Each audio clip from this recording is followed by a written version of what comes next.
Her fist raised, the mother of Elijah McClain walked out of a Colorado courtroom on Thursday. A jury had just spoken in a case related to her son's death. We, the jury, find that defendant Randy Rodema guilty of... It was a split verdict. Aurora, Colorado police officer Randy Rodema was found guilty of criminally negligent homicide and assault. Officer Jason Rosenblatt was acquitted on all charges. Hey, stop right there. Stop. Stop. A masked 23-year-old McClain was walking home. Stop. I have a right to stop you because you're being suspicious. When police stopped him back in 2019. Are you listening to me, man? I'm asking you what kind of drugs you were taking tonight. Deciding he was uncooperative, officers placed the young man in a chokehold during an 18-minute confrontation. He pleaded for his life. Paramedics injected him with the anesthetic drug ketamine. They made the horrible decision to use an unconstitutional use of force on Elijah. Prosecutors argue the officer's actions contributed to his suffering cardiac arrest and dying in a hospital 6 days later. The case sparked major protests over racial injustice in policing.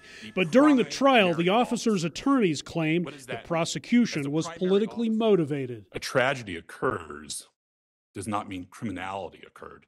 Yet that's exactly what the people want you to believe. It took 2 years after McClain's death for the officers to be indicted.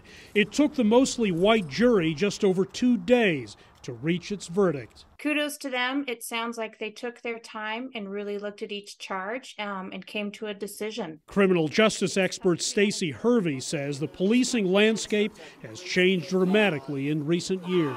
10 years ago, and without body cameras, I'm not sure we would have had the evidence to convict this police officer. I think jurors are holding police officers to higher standards, and again, there's nothing wrong with that. I think we're much less tolerant of some of the implicit bias that we've seen in the past. Hervey says these days police are better trained to de-escalate situations like McClain's. For its part, Colorado has since passed a sweeping police accountability law.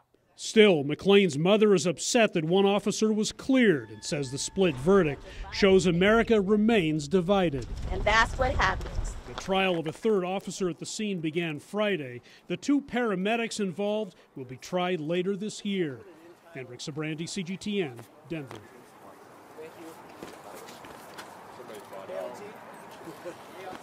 Yeah.